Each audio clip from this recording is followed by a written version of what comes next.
na ka san abincin mai daɗi yayin nan ce ta kwanan nan ina gama ce dai kawai santi dai kawai kake ka dai bari zama gaskiya mutumin nan ka ji daɗin abincin nan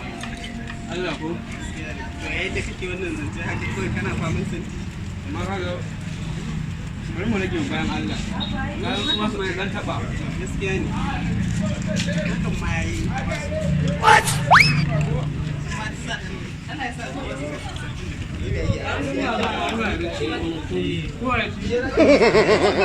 ina ga ma can na da ana ga mutunce da kara maki sai